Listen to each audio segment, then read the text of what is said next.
Defence sector में देश लगातार आगे बढ़ रहा है और भारत में निर्मित हथियारों से भारत अब सक्षम बन रहा है। इसी कड़ी में आज डीआरडीओ की तरफ से Helina anti tank guided missile का सफल प्रशिक्षण किया गया।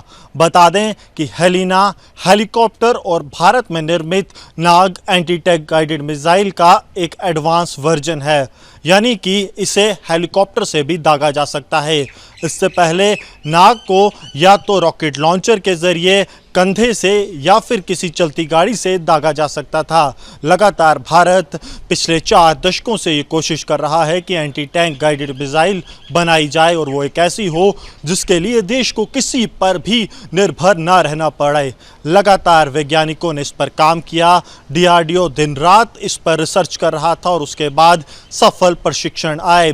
अब हेलीकॉप्टर के ज़रिए इस मिसाइल को जो है वो दागा गया और इसने अलग अलग ऑल्टीट्यूड्स पे, यानी कि सरहदी इलाकों में, प्लेन इलाकों में, ऊंचाइयों में, हर जगह अपने लक्ष्य को पूरी सटीकता से भेदा है।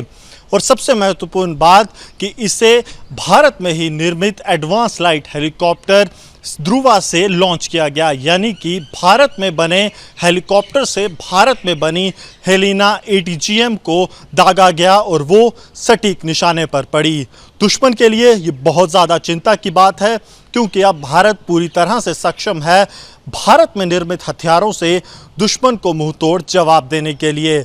20 किलोमीटर तक ये अपने लक्ष्य को पूरी सटीकता से निशाने पर ले सकती है। और सबसे महत्वपूर्ण बात कि एक बार जब हेलिना को टारगेट लॉक करके छोड़ा जाता है तो उसके बाद आप इसे भूल जाएं, यानी कि फायर एंड फॉरगेट, क्योंकि ये अपने निशाने को कहीं भी ढूंढकर उसे पूरी तरह से ध्वस्त कर देती है।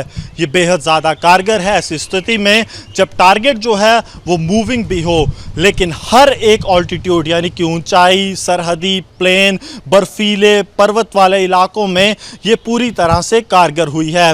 आज के प्रशिक्षण में न सिर्फ डीआरडीओ के उच्च अधिकारी बल्कि भारतीय सेना और भारतीय वायुसेना के कई वरिष्ठ अधिकारी भी मौजूद थे, क्योंकि ये एक एडवांस लेवल का टेस्ट था। यानी कि इस टेस्ट के बाद अब ये भारतीय सुरक्षा जो बल हैं उन्हें दे दी जाएगी, वो यूज़र ट्रायल करेंगे। यूज़र ट्रायल वो ट्रायल होता है जिसमें हर एक सुरक्षा एजेंसी या सुरक्षा बल अपनी ज़रूरत के हिसाब से इसे टेस्ट करते हैं। यानी कि अगर वायुसेना इसे टेस्ट करेगी तो वो एक अपने तरीके से करेगी, अगर भारतीय सेना करती है तो वो अपने जो ऑपरेशनल एरिया है उसके हिसाब से इसकी टेस्टिंग करेगी और उसके बाद इसे पूर्णतः जो सुरक्षा बल हैं उनमें अडॉप्ट कर लिया जाता है। लगातार हमने देखा है कि भारत की जो शक्ति है वो बढ़ रही है और हेलिना का इसमें शामिल होना ये बताता है कि देश किस तरह देश में निर्मित हथियारों से देश की सुरक्षा को और सुदृढ़ कर रहा है। गौरव साहनी के साथ Gursimran Singh, Republic media network.